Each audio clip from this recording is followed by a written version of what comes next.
உங்ககிட்ட ஜஸ்ட் இந்த ஒரு கார்டு இருந்தா போதும். எல்லா ஹாஸ்பிட்டல்லயும் உங்களால ஃப்ரீயா ட்ரீட்மெண்ட் பார்த்துக்க முடியும். அது என்ன கார்டு, அது எப்படி அப்ளை பண்ணணும்ன்றத டீட்டெயிலா சொல்றேன். அதுக்கு முன்னாடி இந்த மாரி யூஸ்ஃபுல்லான இன்ஃபர்மேஷனுக்கு என்னோட பேஜ ஃபாலோ பண்ணி வச்சுக்கங்க. இந்த கார்டோட நேம் என்னன்னு பார்த்தீங்கன்னா, ஆயுஷ்மான் பாரத் கார்டு. இந்த கார்டுல பார்த்தீங்கன்னா, வருஷத்துக்கு ஒரு வாட்டி உங்களுக்கு ₹5,00,000 வரைக்கும் லிமிட் குடுப்பாங்க. உங்களோட மெடிக்கல் எமர்ஜென்சி டைம் அப்போ இந்த கார்ட வந்து நீங்க யூஸ் பண்ணீங்கன்னா, ₹5,00,000 வரைக்கும் உங்களால ட்ரீட்மெண்ட் பார்த்துக்க முடியும். இந்த கார்டு எல்லா கவர்ன்மென்ட் ஹாஸ்பிட்டல்லயும் அண்ட் எம்பேனல் பிரைவேட் ஹாஸ்பிட்டல்லயும் வந்து நீங்க யூஸ் பண்ணிக்கலாம். பிரைவேட் ஹாஸ்பிட்டல்னா 1 ஆர் 2 பிரைவேட் ஹாஸ்பிட்டல் கிடையாது.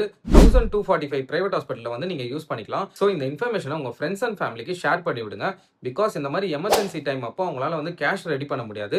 இந்த மாரி கார்டு இருந்ததுன்னா அவங்களால ஈஸியா கவர்ன்மென்ட் ஹாஸ்பிட்டல்லயும் சரி, பிரைவேட் ஹாஸ்பிட்டல்லயும் அவங்களால ட்ரீட்மெண்ட் பார்த்துக்க முடியும். அண்ட் இந்த கார்டு பார்த்தீங்கன்னா நம்ம தமிழ்நாட்டுல ஈஸியாவே கிடைக்குது. சிஎம்சிஹெச்ஐன்ற ஸ்கீம் மூலியமா. இதுக்கு நீங்க உங்க இன்கம் சர்டிபிகேட், உங்களோட ப்ரூஃப் எல்லாம் சப்மிட் பண்ணீங்கன்னா போதும். இந்த கார்டு வந்து உங்களுக்கு எலிஜிபிள் ஆகும். சோ நெறைய பேருக்கு பார்த்தீங்கன்னா இந்த இன்ஃபர்மேஷன் வந்து தெரியாம இருக்கு. சோ நீங்க எல்லாருக்குமே ஷேர் பண்ணி விட்டீங்கன்னா அவங்களோட எமர்ஜென்சி டைம்ல வந்து இது ரொம்ப யூஸ்ஃபுல்லா இருக்கும். சோ இந்த வீடியோ வந்து மேக்ஸிமம் ஷேர் பண்ணி விடுங்க.